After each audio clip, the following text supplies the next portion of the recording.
We're ready to go. We're doing Ready to it. go. So, oh my gosh. Okay. So, Tanya, MFK, please share what the MFK stands for because it's quite the mouthful. It's quite the mouthful. Yeah. So MFK is Marie Figueres Kreisinger. So again, Marie Figueres Kreisinger, that's why I'm Tanya MFK. And it's a mouthful. It's hard to spell. It's hard to say. And so Tanya MFK was way easier. We all know those letters for the most part, and they kind of sound badass. So there we go. I'm allowed to say that. Tanya, I have to say, I'm honored. I'm thrilled. I'm excited. You're brand new to Substack. Hi. This is your first Substack Live. It's hello. I am. I'm really excited to be here. I mean, this is a medium that I talk to a lot of my clients about, we work with, and I really, really enjoy it. But I have not had a chance to dive into it myself. And I think that's a really good even note right there is like, there's a lot of awesome things. It doesn't mean we can do all things at all the time. And so I'm really excited to have the opportunity to jump in and have you guide me, Liz, to be here. So thank you. Woohoo! I'm so honored. I'm so glad you chose to do your first Substack Live with me. All right. Tanya, when we were talking about what are we going to cover today in our podcast/live, we really, of course, settled very quickly on this idea of a values-based business because you're a business coach. That's how I know you. And I work with a lot of farmers and sometimes help coach them in their business practices, right? So Yeah. it's really Yeah. about getting to the crux of that values-based business, but it's not just business, right? What is that? How do you extrapolate? How do you expand that Yeah. to life? And how does that fit together? How does that? Well, and I think what inspired a lot of this conversation between the two of us is in the work that you do, Liz, and anyone, watching and paying attention. I mean, there is such a heavy influence, obviously, of values, of commitment, of belief, of what goes in to show up and to fight for these things, to work for these things, to advocate. It's a lot. You're jumping through hoops. A lot of us don't want to jump through, right?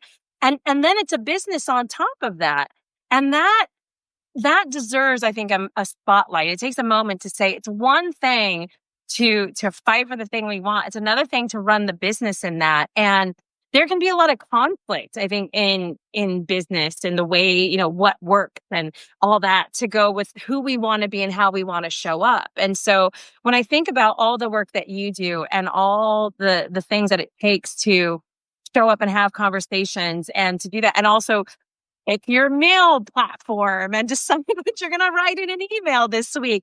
It's so important to make sure they stay aligned, because if you're showing up in this space where you're helping people and advocating, and then you're needing to like do something manipulative just to make the business work, it disconnects us at a heart. Yeah. I mean, you can see just even your face is like, oh, it feels so gross.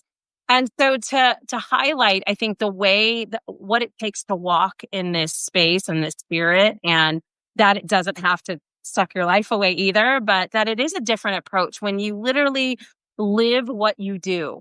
And a lot of it, I think, was really inspired. This conversation was inspired by you, Liz, of who you are, because that's what I see that you do. I mean, you live what you do. And it's not easy. It's not easy. That's for sure. But so do you, Tanya, right? I mean, one of the things that really attracted me to you to begin with is, we can go down this path as much or as little as you want, but your groundedness, your foundation in the fact that lives have trauma. And if we're running a business, we have to consider that in that business plan. Like, I've studied enough and read enough as you have, and we're in this world. So we see do your 6-figure launch in 10 days. And just like, shut up. My so-and-so just died, or this just happened. And no, or I want 8 hours of sleep a night. Thank you. Yeah. Yeah. There's a foundation that's mixed up in the way business has been done. And I just wrote an article about this, kind of the old adage of, hey, it's just business. There was this separation from human and business, right? And I think we're seeing it very alive today in the world and all of these things of what it means to separate humanity from business to go, hey, a dollar's a dollar. I got to make a dollar.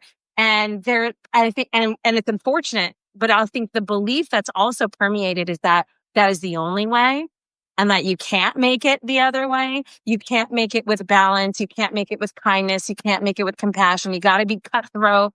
And there's some magic answer out there that if you just post on Facebook this many times, it's going to work. And that's not it. Like what works, like you said, is when I'm rested, I've had 8 hours of sleep, when I'm happy with my family and the way things are happening in my home, when the conversations with my clients feel good. Those are the things that bring out a powerful business and that they can be one and the same. We just have a lot of old rhetoric to kind of sift through, right? Yeah, and Tanya, I am so sick and tired of that whole just do this, like follow Yeah. this formula. I mean, and not to say Yeah. like I know you have a lot of formulas that are ideas and suggestions, but this promise that somehow like, oh yeah, post 11 times a day to 6 different Yeah. platforms and no, because I've seen businesses do that are failing. Yeah.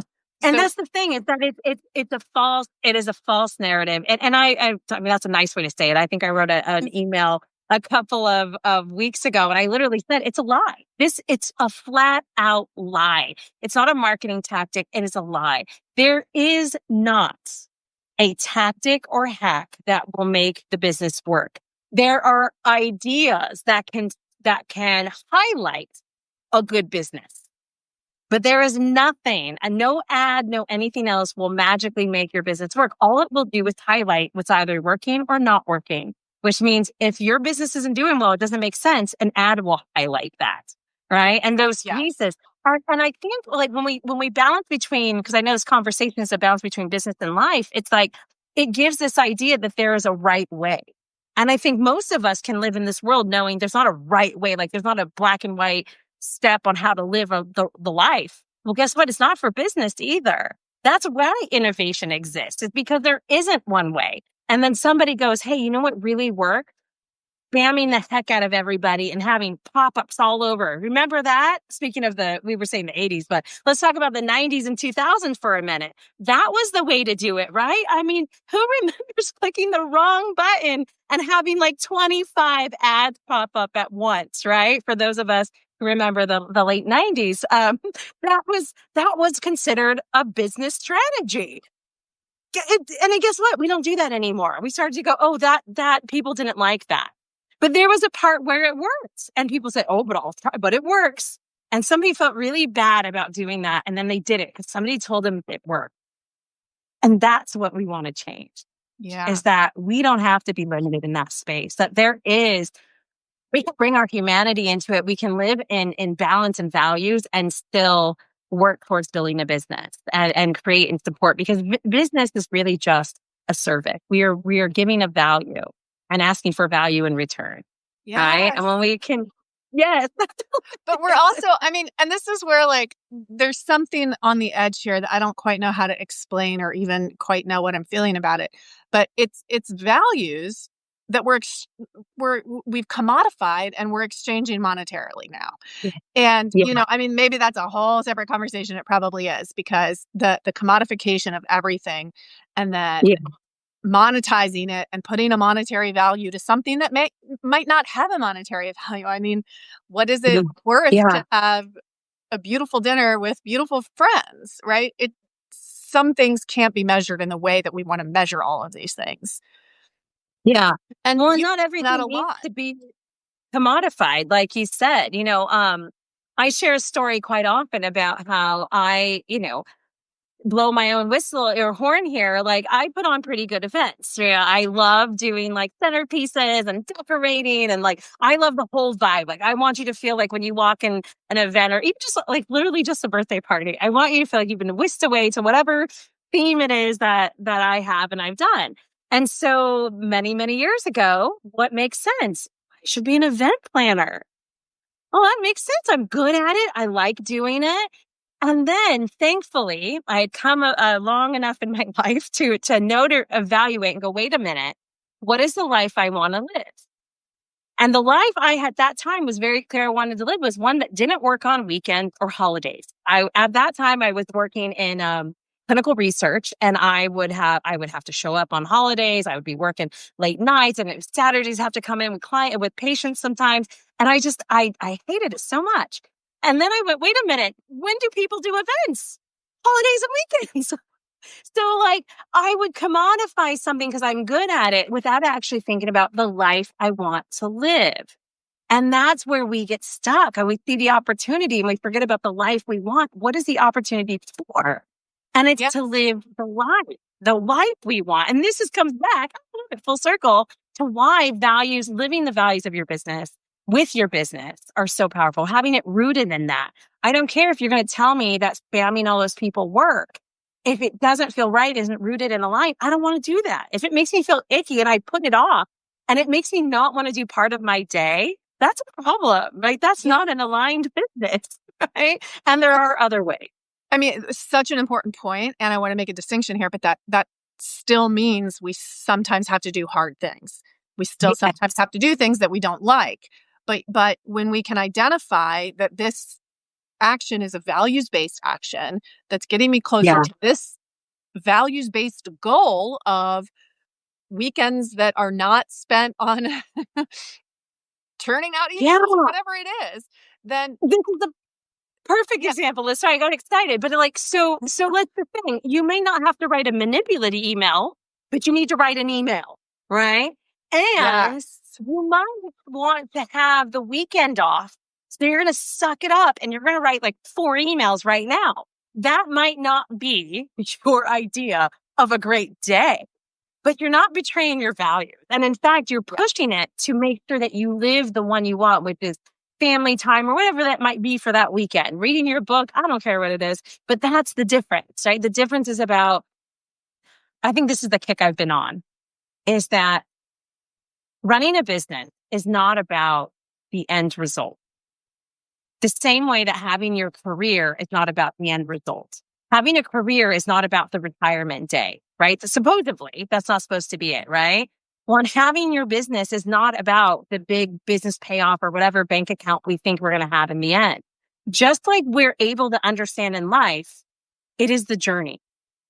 And what that means is that, Liz, you deserve to sleep today, right? Tanya deserves to read the book she wants to read today, not when the bank account is full, but today.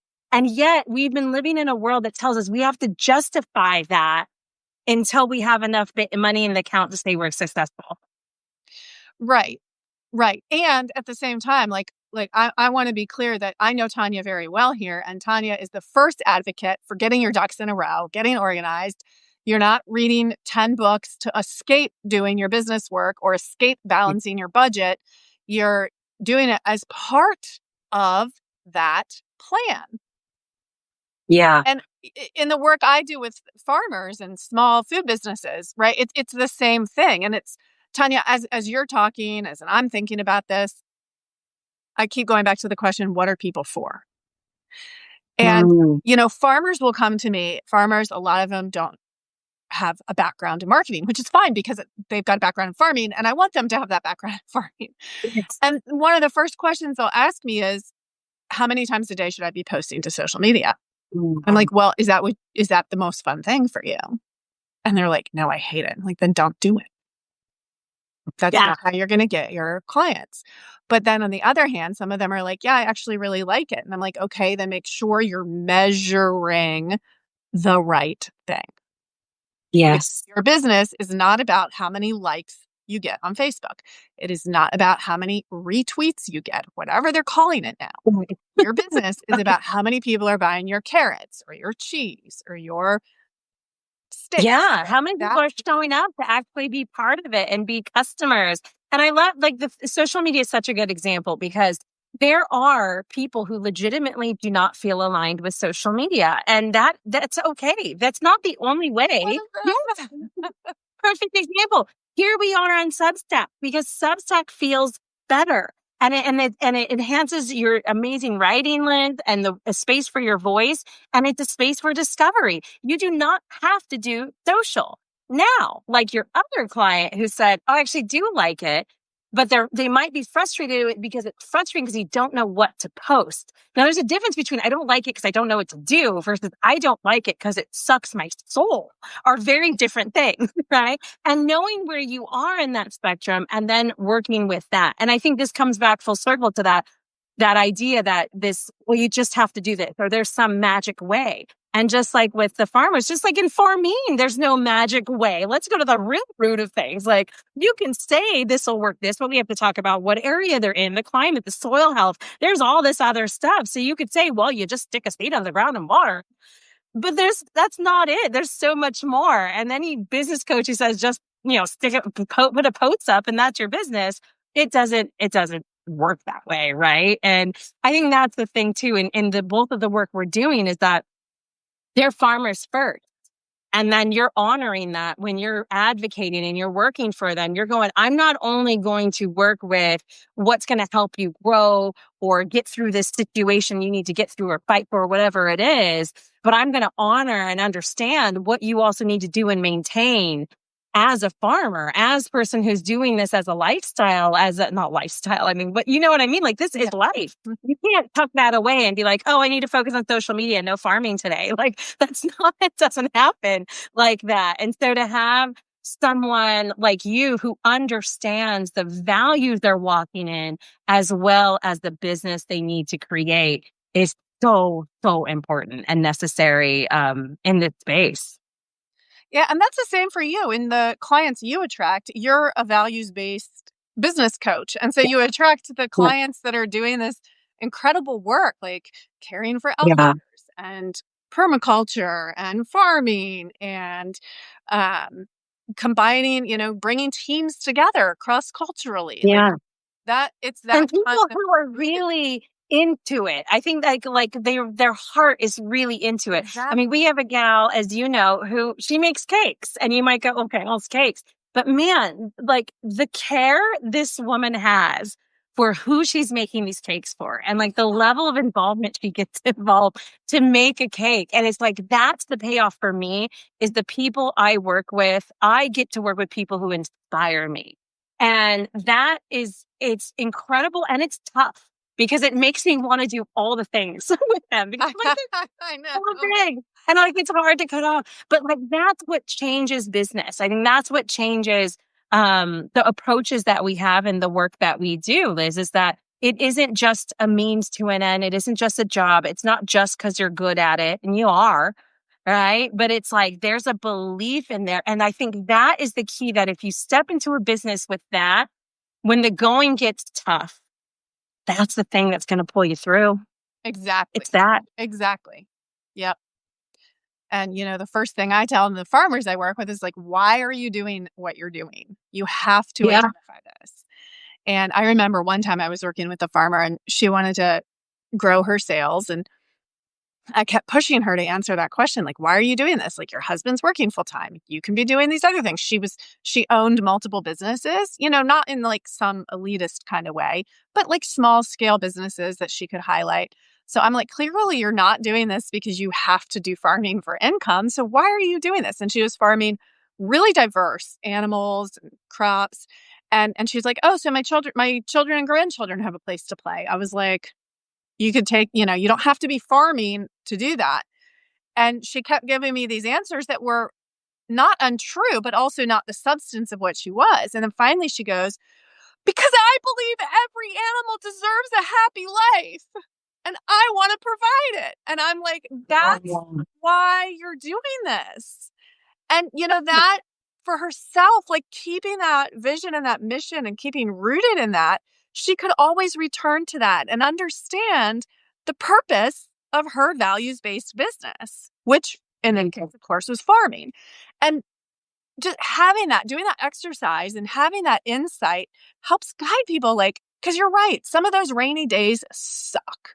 Or those days when all the technology breaks down or all the vendors call and they're like, nothing's working and why are sales down and why this, and it's all complaints and you're like, it's not worth it. But then you go back to that big reason, like why are you doing this? You're like, this is why I'm doing it.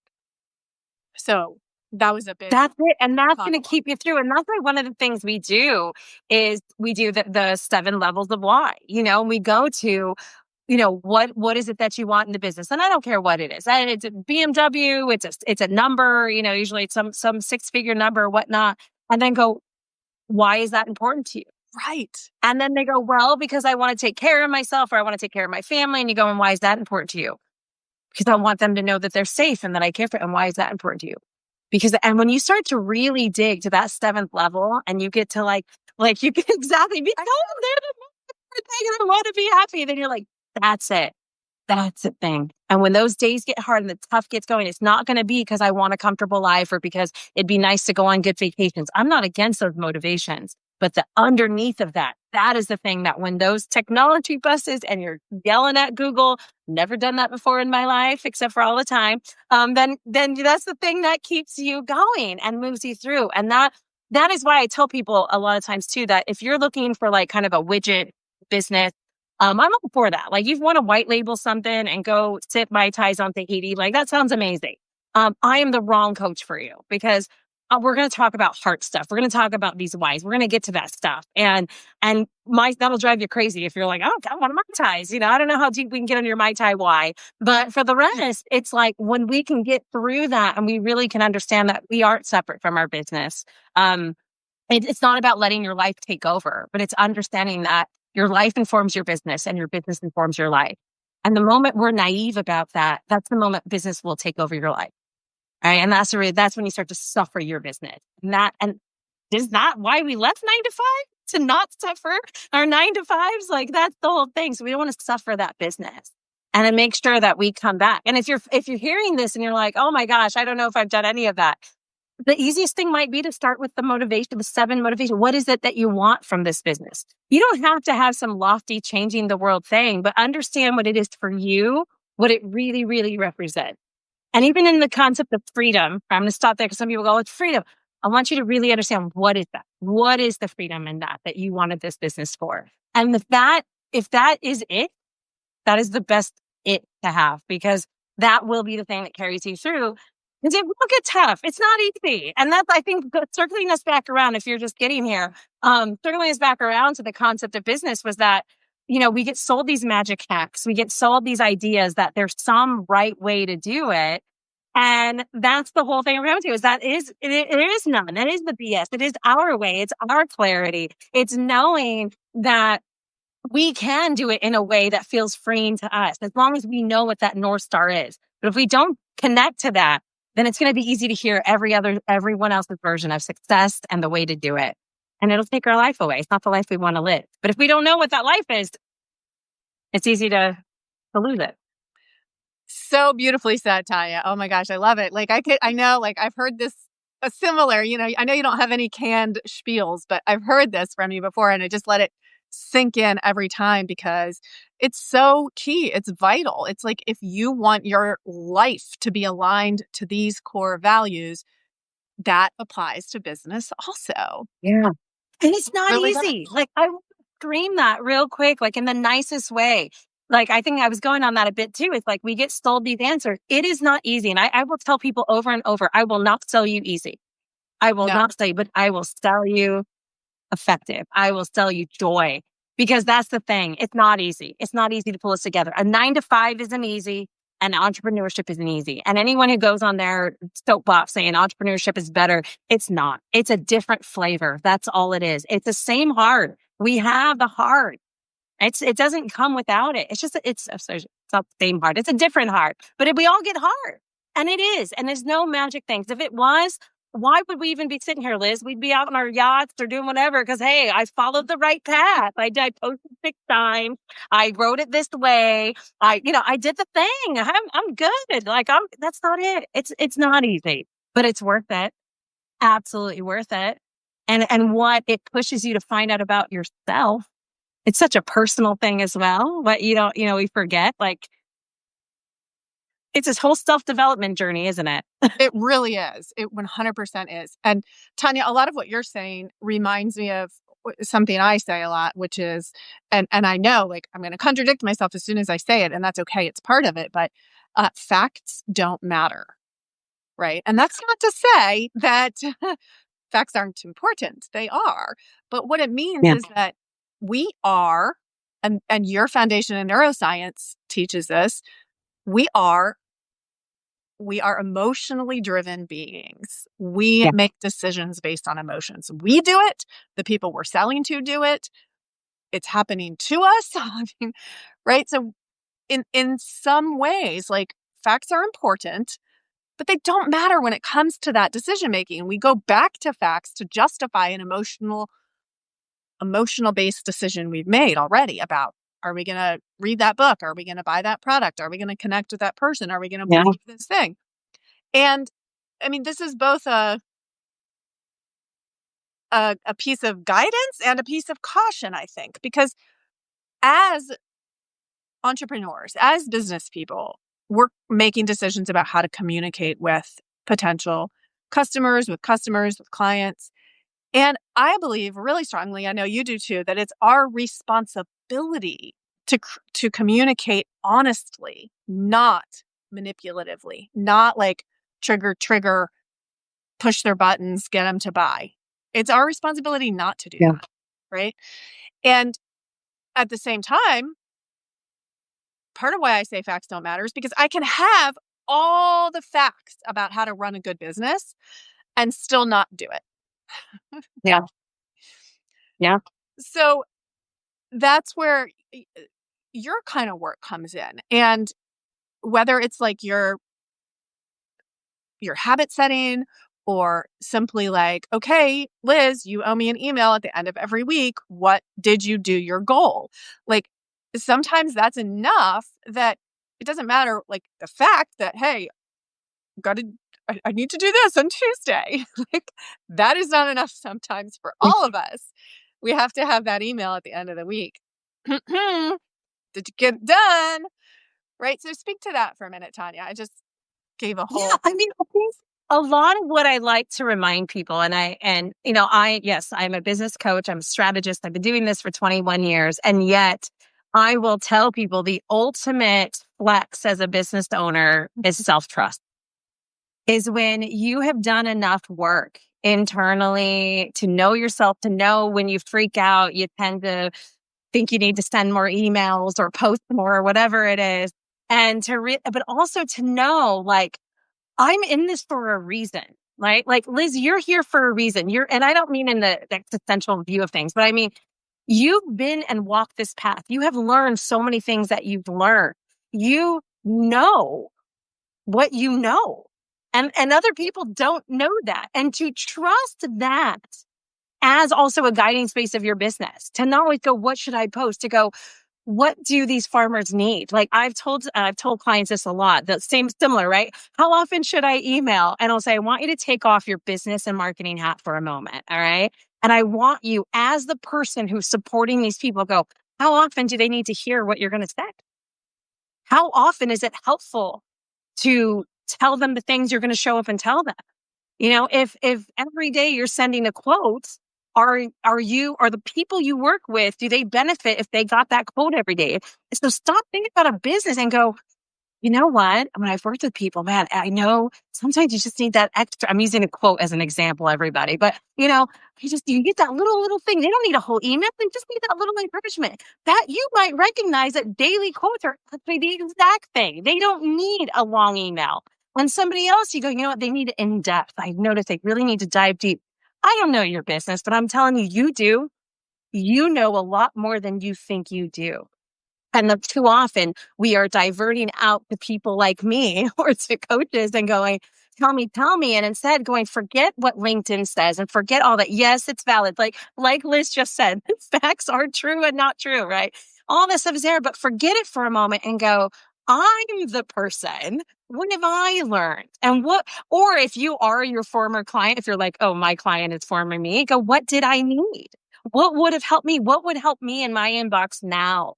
For emails or posts or whatever your thing is. And to remember that self-trust is that ultimate flex, is to remember that success and that journey of trusting who you are. And the other thing of that, Liz, I think is a big part of my work, what you were talking about, is that I push you to look at yourself first. So one of the things we do is we look at what is the reality of your life? What is your time look like? And what do you really want and why? Right? It's back to that motivation, like, oh, I want to fit into the skinny jeans. Why? Because I like to look nice in them. Why? Because I'll feel better. Why? And then it comes down to, I want to take care of my family. And then you're like, okay, that's what we can work with. Now, if that's your version of success, what does that look like every day? What feels good to you? Because that person who is gathered up, who is nourishing themselves physically, mentally, emotionally, that person runs a successful business. Not the burned out person, not the stressed person, not the 10Xer, make it all happen. Like, that stuff is so fleeting. I can cite examples day and night about that. But the Well, people who are sticking through have focused on them. and what it makes me think of, Tanya, is like you're saying, the people whose underlying why is, I want to be healthy and take care of my family. And they're working so hard to make their business successful that they're getting 3 hours of sleep a night, spending most of their time away from their family, stressed out Yeah. all the time, giving themselves thyroid cancer, whatever, in pursuit of this goal that they're like just bulldozing over in the process, Yeah. like trying to get there. And I get it too, because we all have some kind of driving anxiety over, like, whether it's paying the mortgage or getting our kids into private school or whatever that is. We have real needs. We have real Yeah. financial needs. And Yeah. we also have those real feelings of like, well, when I get the beach house, that will be success. We have something in Yeah. mind of that, whatever that might be. But do I almost want to say, do the means justify the ends? Is that the right way of framing Right. it? No, let's talk. This is so great. And I think we'll have to wrap up soon. It doesn't matter to me. You let me know. But this is like the crux of really how all this started. And I think where we come and converge so much in life and business and the things that we're doing is this. So if you hear nothing else, anyone watching this, I want you to hear this. So for those of you who don't know my story, I'm going to go into that a little bit, Liz. My background's in clinical research. I grew up in extreme poverty. And so by the time I got into a career, I held on to it like nailed, biting the whole thing. I wasn't going to let that go. And so I did all the things. I worked the 16-hour days. I missed the family, and every waking moment that I had outside of work was pushed to create some perfect future life. I used to fax like a to-do list to my husband, and it was a minute by minute. And I kid you not, from the moment I would get home, I would have a minute by minute till the time we went to sleep of what needed to get done. So, and there were bathroom breaks. Like, that's how serious I was. So anyone listening, like, I was literally psychotic. Okay. And by the way, the bathroom breaks were 3 minutes long because I felt like that was reasonable at the time. So, so that was what I was doing. I was doing that. Before 10X and bro marketing was a thing, I was living my life that way because in my head, you ends justify the means. I had grown up in such poverty. I'd watched people use that as an excuse or give up because of it. I'm not saying an excuse, but other people go, it's too hard, or other people go, well, I don't have to try. And I was on that mission to make it happen. And I believed that you suffer now because later on, someday in the future, then you can enjoy it. Then it'll arrive, right? It's the, when, then kind of thinking. And so I didn't enjoy my life. I didn't go for walks after work. I didn't do all those things. I was in my 20s, by the way, everybody there. So on my 25th birthday, my husband was diagnosed with stage 4 cholangiocarcinoma. And 4 months later, he was gone. And in that moment, all the some days that I was working for, all the moments I gave up because later on I would enjoy it, was gone. And that is the thing that woke me up to live life the way I'm living it now. There is no someday. The only day that we are promised is right now. Right now, this moment you're watching right now, and I hope this is what you want to be doing.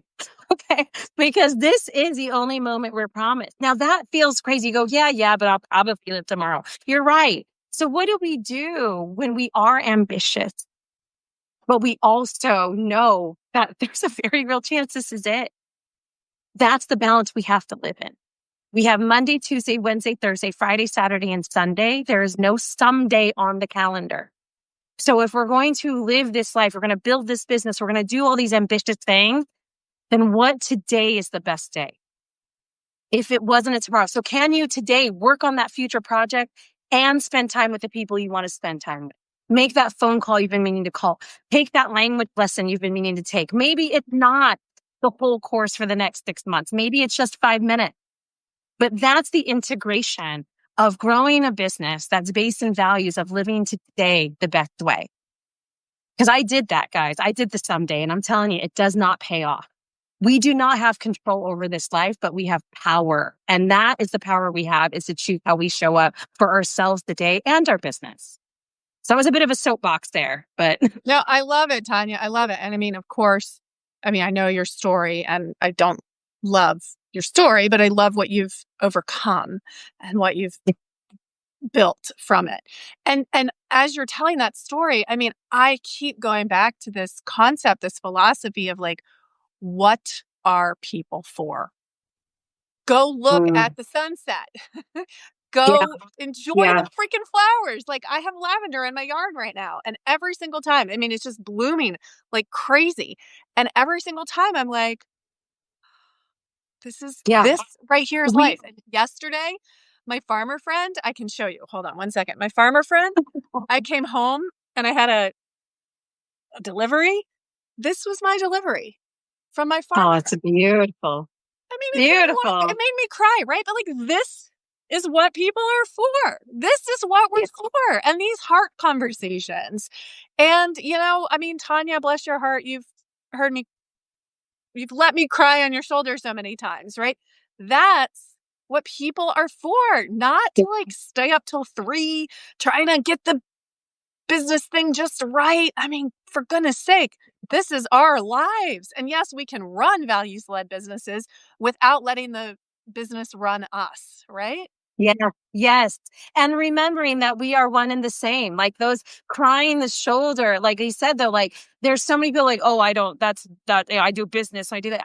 That's it. That's all part of it. The tears, frustration, the wins, the happiness, the email sequences and the frustration with kids home in summer. It's all part of it. It's all Yes, part of it. And when we start addressing in that totality, right? And that whole place. exactly. And I think that's the same thing in the work you're doing, is that it's not just this one area of the farming or of the food systems. It's looking at the totality of it. It's understanding the full impact of it. Then we are living those full lives. And then we can look around and go, oh yeah, this moment we forgot this is actually what it was all for. Yeah. It was all for this.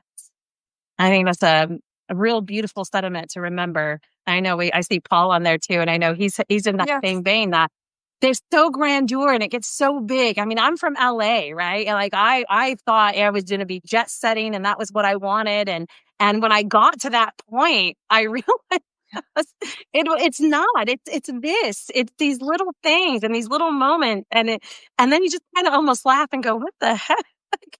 So it's so simple. It's so simple. And a Yeah. lot of the clarity is not finding some magical answer. It's just taking off the layers of stuff that have just has been hiding underneath of what we really need. And that's the values. Let's bring this full circle. That's where those values come. So forget the business, forget all the things in the end. Start with the value, because the more you know yourself and where you stand and what matters to you, where you're supposed to be or want to be is going to find you. You're going to find that path. But the more that we're disconnected from ourselves and we make it some other thing outside of us, business is complicated, careers are complicated, relationships are complicated. So come back to that. Yep. And you know, I was also going to give a quick shout out to Paul because he's another one of us. Very values led Yeah. business, values led life. But also, Tanya, everything that you're saying, like, yes, of course. And I also want to throw in there the concept that our lives are filled with other people's choices. Yeah. And we have to deal with that. Like that Yeah. is part of business. We're not going to write some perfect business plan and follow the yellow brick road and get exactly where it is we want to get in exactly that time frame, because life happens. And the Yeah. world happens. And we're living through multiple wars right now that, frankly, like, did you think we were going to be dealing with this in our 40s? Like, I didn't in Right. 20s and 30s, but here we are. And we all have different relationship conflicts, and we have different things in our, like, I'm in the US. I know you're from the US, but you're in the Czech Republic. So we have things we have to deal with within our own governance structures Yeah. and in our own immediate geographical communities that are other people's choices that we have Yeah. to live with and to some extent either adapt to or choose something radically different, which puts us on a different trajectory than maybe we'd anticipated. And that's all part of business too. Yeah. And Yeah. sometimes it And sucks, right? Sometimes it just flat out sucks. That's your example from your 20s with your husband passing so yeah. young, so quickly. And it's part of it.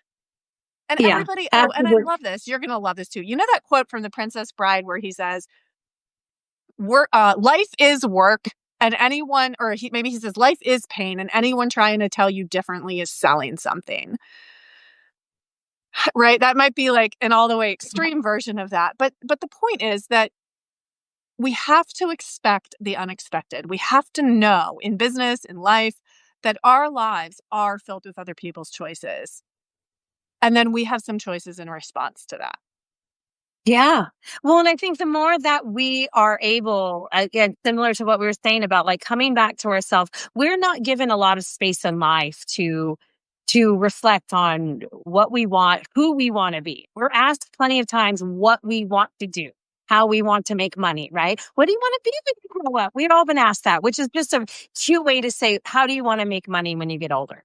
But we don't have the space of reflection to say, who do I want to be? How do I want to show up? How do I want to live? What matters to me? Any of those things. And so whatever path has brought you, unfortunately, more times than not, it is tragedy and what things. Sometimes it's a life change. Sometimes it's a business that's going to push go, what really matters? And the more that you find either create the space or pay attention when life brings that space to you, and we do it without judgment, we do it with compassion and care, then I believe that when we find ourselves in the positions where it's very clear that we're being affected by other people's choices, we're able to have that same compassion or a lack of, non-judgment, either for them or for our situation in it. Right. So it comes back to how close are we being to ourselves? How are we saying what matters to us? And then when that outside thing comes, we can go, oh, I see that a mile away. It's on a line, run, run, or like, that's okay. That's fine. I can manage that. But it's all going to come back to us. And I'm going to say this. It's responsibility. And that's not blame. That doesn't mean it's your fault. That doesn't mean it's your requirement. But responsibility means we have the ability to respond. That means even if somebody else is bringing it to us, I have the responsibility, the ability to respond to that situation. I love that. And that I get to do that. So yeah. Yes. Whoa, such wisdom. Who knew? Wow. Business coaching is really about neuroscience, philosophy, and a big, healthy dose of wisdom.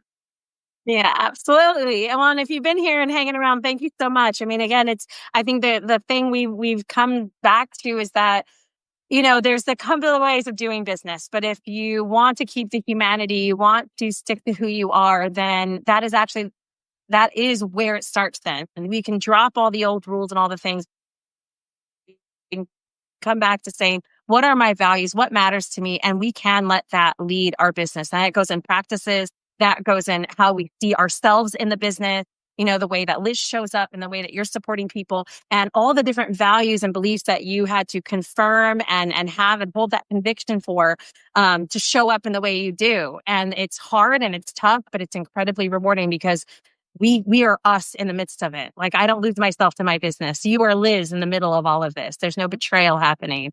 And that's what we get to do when we do it this way. So thanks to everyone for listening. Yeah, and Tanya, what you're saying now, you're reminding me that so often that this values-based business, values-based life takes moral courage. And Mm, how that's something that's a skill we can learn, and it's a skill we can cultivate. And it really is. Yeah. Like, it depends on how you respond. Just what you were saying, your response, your ability to respond. How you respond to it depends on your ability to respond to it again later and what that looks like. So moral courage is an ingredient in that values-based life, values-based business. But um, Tanya, I think we don't have to wrap up right this second, but I want to make sure people know where to find you because, like I said at the beginning, Tanya is brand new to Substack. So y'all, please welcome her. Show her what Substack is all about. Go subscribe to her page. And this is your very first Substack Live. But Yes, where do people yes. find Thank you you on so much. Substack and outside of Substack? Yeah, so I am Tanya Marie Figueres-Kreisinger, more easily known as Tanya MFK. I am the only one in the world, so I'm quite easy to Google. So Tanya MFK, but you can find me Instagram, LinkedIn, all those places at Tanya MFK, also at TanyaMFK.com, as well as Modern Business Mastery.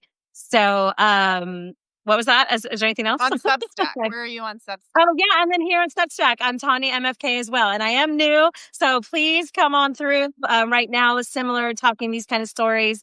I like to really share a lot of step-by-step details as well as kind of more conscious musings like this. But you'll get a bit dose of the analytical kind of clinical research side of me, which means you're going to get a lot of specific details of how to run a business. But then you'll also get some ideas of how to reconnect to your heart and your mind in the middle of all of that chaos. So yeah, please, I'd And love for you to be I there. want to just say that if you're curious about business development or business coaching, Tanya's not gimmicky. She's not going to like push, buy the masterclass. There's none of that. So it's a very easy space to be in and heartfelt. And you're going to get good advice and good information from Tanya without getting that constant push to buy. So it looks like we just lost Tanya on connection. But of course, I'm Liz Reitzig, Raw Milk Mama here on Substack. And if you're listening to this podcast, the Nourishing Liberty podcast, and you can find all of that on Substack, the podcast also on all the places where you can find a podcast. Thank you all for listening. And as I always say, eat for health, know your neighbor, and grow some food. Thanks so much for joining. Bye-bye.